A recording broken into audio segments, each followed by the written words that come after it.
Hello guys, welcome to this tutorial. This is the final video in this series of the tutorials that we've started looking at the June 2016 exam. And so far we have done all the tasks from task 1, from step 1 all the way to step 31. And in this last video now we will be looking at presentation, which is the final segment of this June exam. Okay, so this is gonna be somewhat a very short video, I think so, hope so. But after this, then we're going to start looking at the paper 3 exam in the course of next week or so. Okay, so let me just go straight into what we're supposed to do for this video. Task 6, presentation. The scenario is that you are required to create a short presentation on the subject of spam delivered by email, and this presentation will be used by Tawara Adventures in face-to-face staff training. Okay, so step 32, import the file j216spam.rtf, placing the text as 5 slides in your presentation software. Okay, so let's go and open our presentation software. I'm using PowerPoint 2016. I don't know what you're using, but the concept is the same. So you shouldn't really be disadvantaged in any way. Okay, so I'm gonna just go ahead straight and open go on file. Now to open a file, to import a rich text file format into your PowerPoint, you go on file and then go to open. Okay, now I must say also that you must be very wise, so to say. Okay, why is my computer freezing? Okay, let's see. Oh, I kept on clicking there. I thought that I forgot that it has already opened. Okay, let's go to browse and then go to desktop and ICT. This is where my papers are in my source files. Now you notice that the moment I come here, I don't see anything, as though this folder is empty, but this folder is not empty. If you check the property, you notice that this folder has something. Okay, it has 15 files in it, but it is showing us that it is empty. So why? It's because the file type that we've set here is on all PowerPoint presentation. There's no PowerPoint presentation currently in here, so you cannot see any file. So you need to change it and make it all files, and you will see all the files will appear there. So what file do we need to open or to import? We need to import j216spam.rtf. So go back here and open this one. It's a rich text format and it's a j216spam.rtf, and say OK.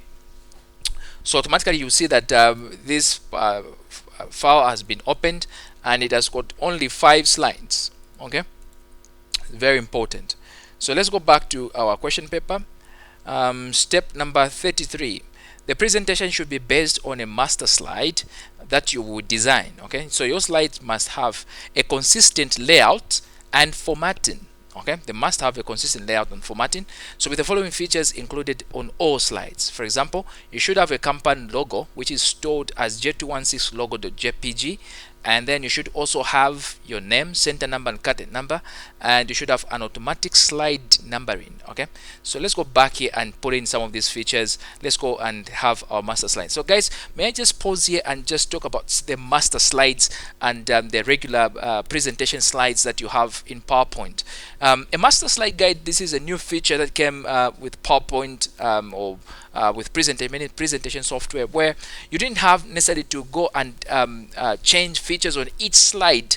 That for example, if you want all the slides in your presentation to carry your name or page number or something like a company logo, you didn't have to go and add the logo on each and every slide. Instead, you could have one slide which you could modify, or one group of slides which you could modify and sort of a theme, so to say, and it's going to change the overall appearance of all these other slides that you have there.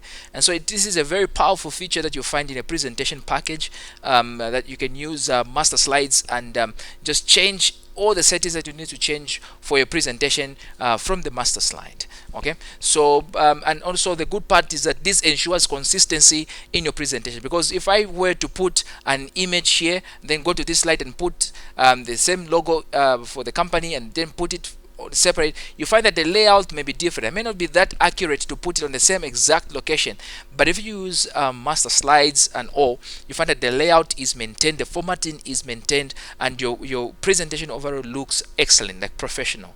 Okay, so let's go out, let's go back to the question paper. We're supposed to create a master slide which is going to contain a logo. It's going to contain center number and automatic slide numbering. So let's go back here. So let's go to view and go to view slide master, and this is your master slide. So let's go back to the first slide because this is what we want. Okay, so on the first slide I'm going to insert a logo.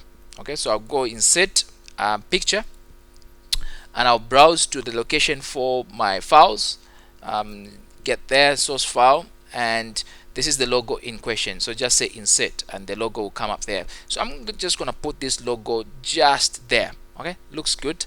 Okay, so one thing that you're not going to notice is that the logo actually appears now on every single slide in the master slide.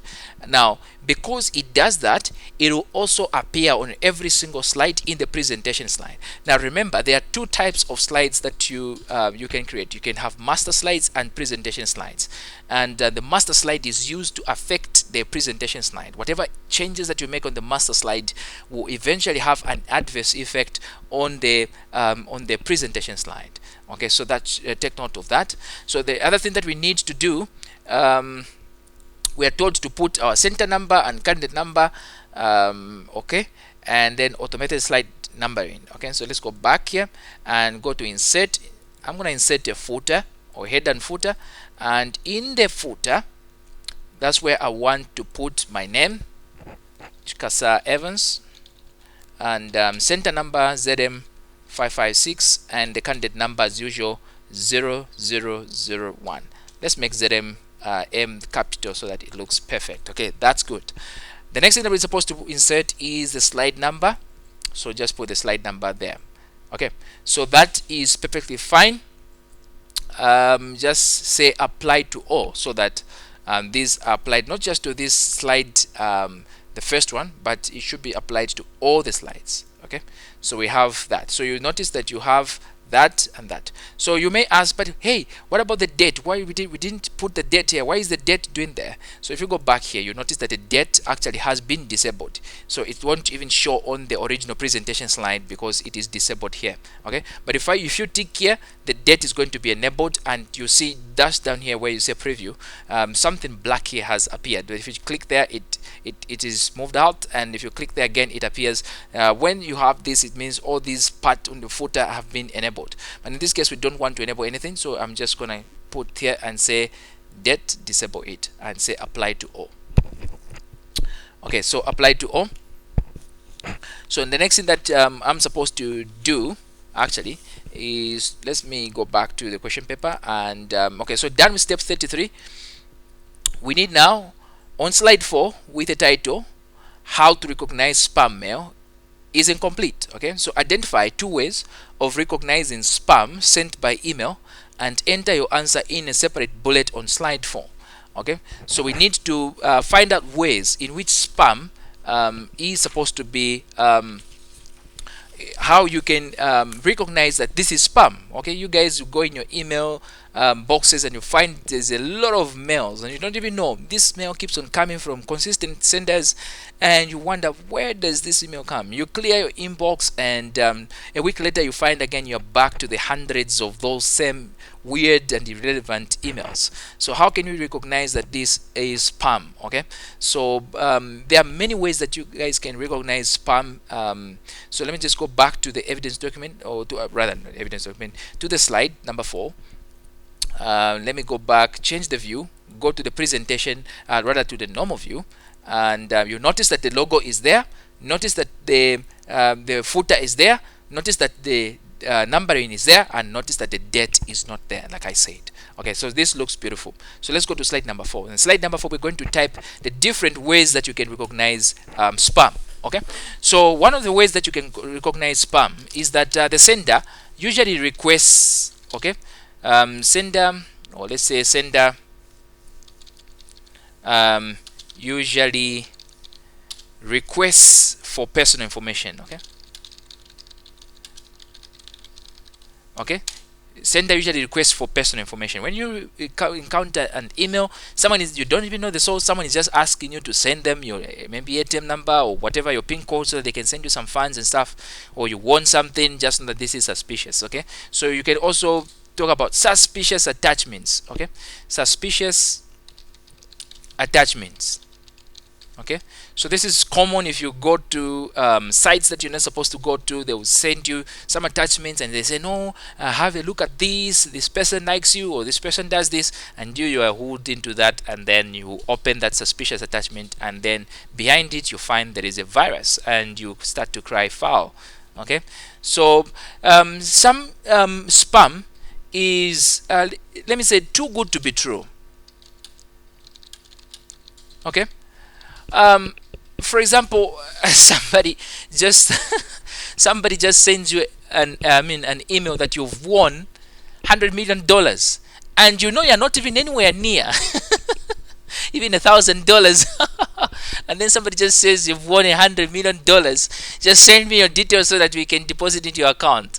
And you start jumping up and down, even destroying property in the house that you're going to buy again.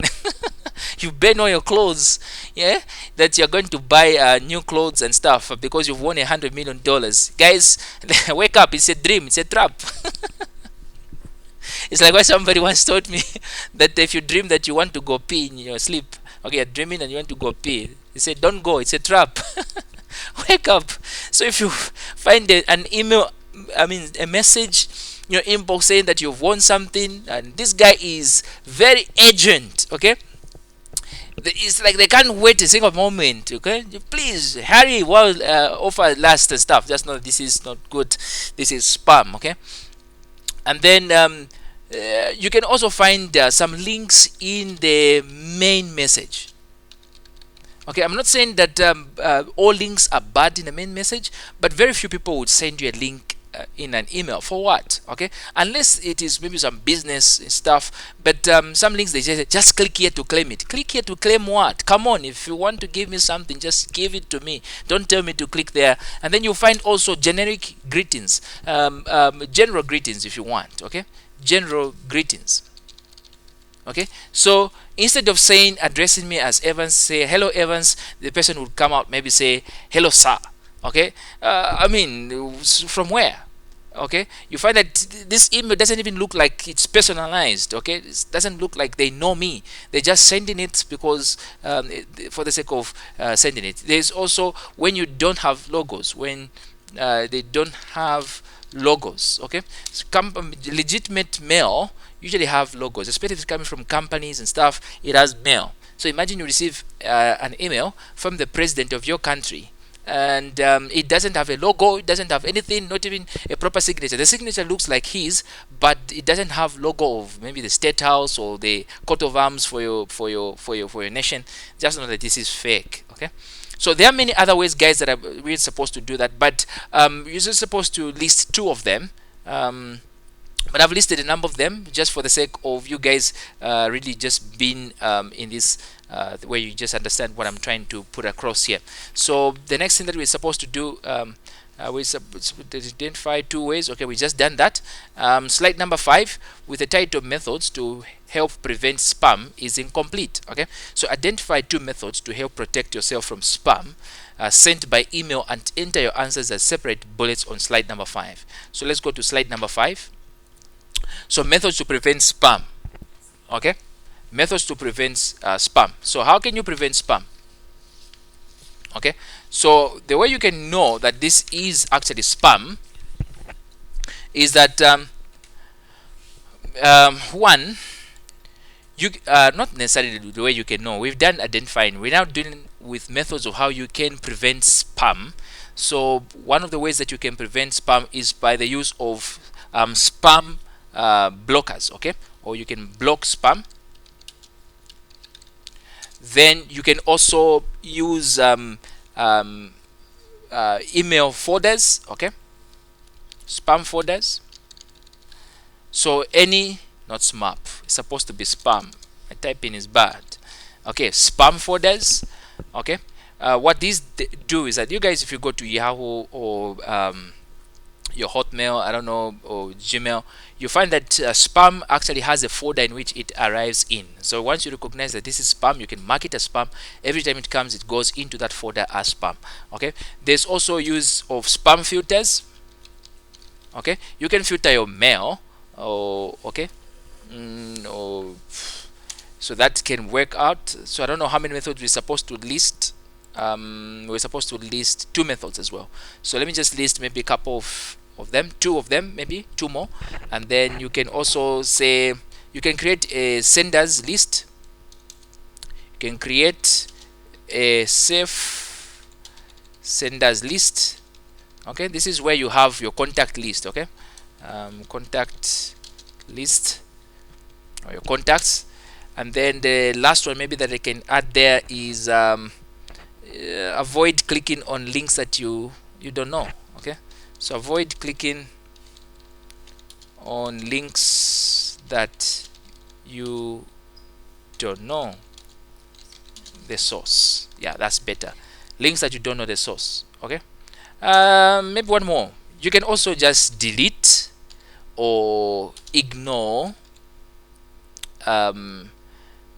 don't reply or never reply if you want to any message you are not sure of the sender. Just ignore it. Okay, because once you reply, they can trace you. Okay, they can trace you. You know, the internet now has grown, and people are so crafty.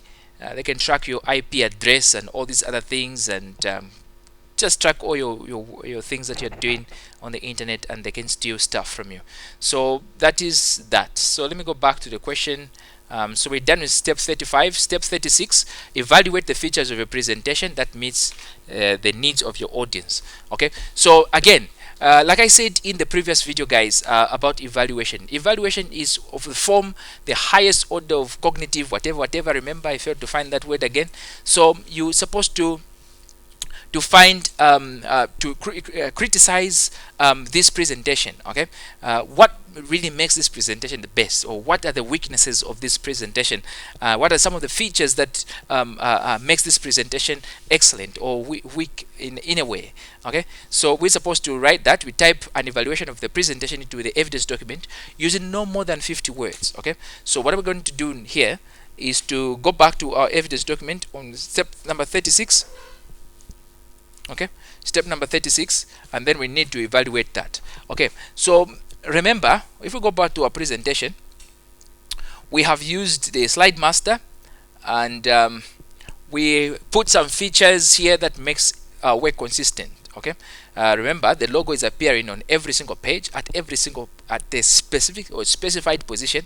We have the date, and rather not the date, but we have the content details and the numbering of the slides, and all this, the format is maintained. So one of the good features is that go back here, there is consistency in the layout of the slides.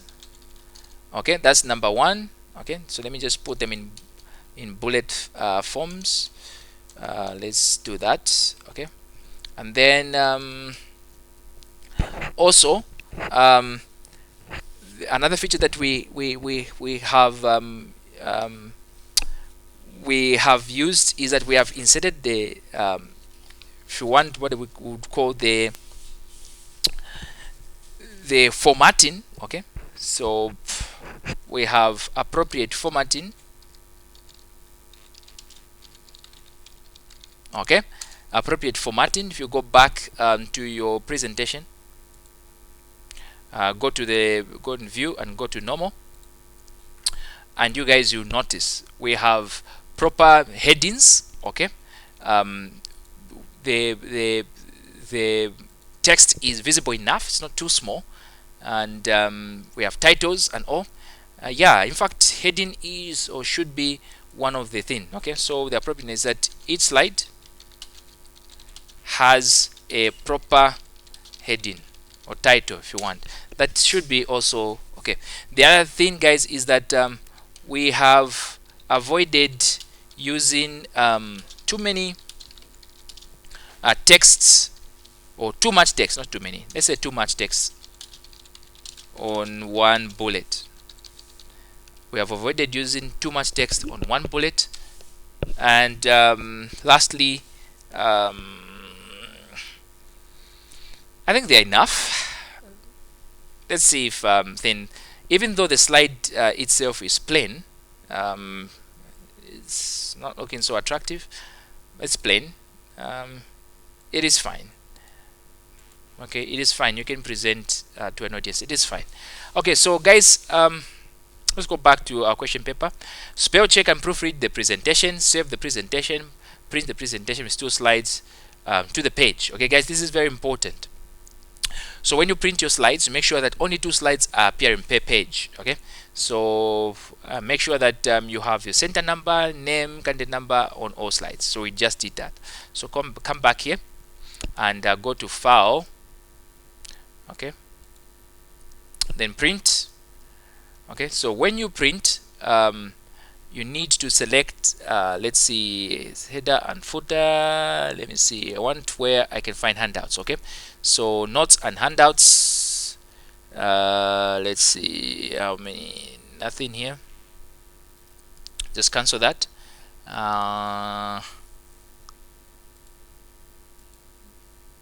1 slide, 4 slides, 4 slides. Okay, somewhere here, 2 slides, this one, 2 slides. Okay, so you need to have at least 2 slides per page. Okay, so you notice there, that's 2 slides per page, 2 slides, and then the last one, since it's the only one, then it's supposed to be that. So guys, be careful when printing the slides. Usually they will give you whether you're supposed to print it as a handout of many slides, but in this case we are told to put 2 slides. If we are told to put 4 slides per page, then we need to go back here again, and 2 slides, change it, make it 4 slides, and you notice that you have this one and this one and this one. Sometimes you can be told to print 6 slides. Okay, so 6 slides will be that. Sometimes you can be told to print 8 slides per page and all that. So please take note of that. Okay, so let's go back to our question paper and print out, ensure that center number, the whatever is appearing. And task 7, you just need to print the evidence document. You now need to print your evidence document. Print your evidence document. Print out 6. Make sure that you have entered your name, center number, and content number on your evidence document, and save and close your evidence document. And guys, this marks the end of the 2016 June ICT exam. I must say it has been a quite a good paper, and you guys, if it were to come a similar paper like this, I'm sure you'd have good results from this. So thank you so much guys for watching, and thank you for the support. And most of you send me messages even on Skype, on Facebook, and just asking me and appreciating the work that I'm doing. Yeah, I feel encouraged as well to continue doing that. And yeah, so please don't forget to subscribe to my channel if you've not subscribed to my channel. Don't forget to like, comment, and share this video with your friends, your classmates, and your teachers, and your headmaster. Alright, thank you so much guys, and I'll see you in the next video where we'll look at paper 3 now from the June exam. Alright, so thank you so much. See you.